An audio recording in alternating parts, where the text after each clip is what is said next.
ভাঙড়ের নওশাদ সিদ্দিকীর কনভয়ের গাড়িতে হামলার অভিযোগ।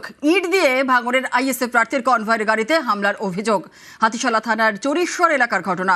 তৃণমূলের বিরুদ্ধে হামলার অভিযোগ আর প্রতিবাদে বাসন্তী হাইয়ের ঘটকপুকুর মোড় অবরোধ আইএসএফ এর কর্মী সমর্থকদের।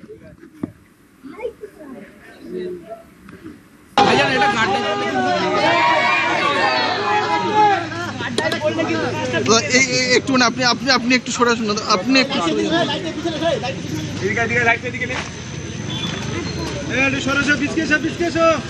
ক্যানিং পূর্বে তৃণমূল প্রার্থী বাহারুল ইসলামের গাড়ি আটকে চলে বিক্ষোভ। তৃণমূলের বিরুদ্ধে ওঠা অভিযোগ অস্বীকার শওকত মোল্লার।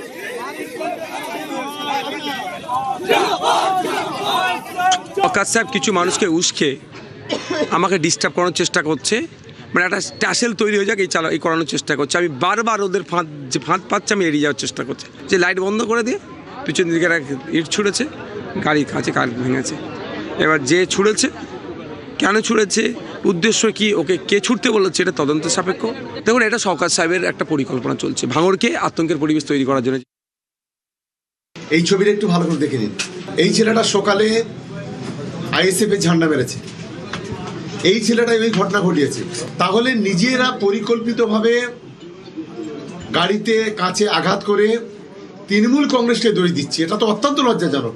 আমি তো ছবি দেখি, এটা তো চ্যালেঞ্জ করছি।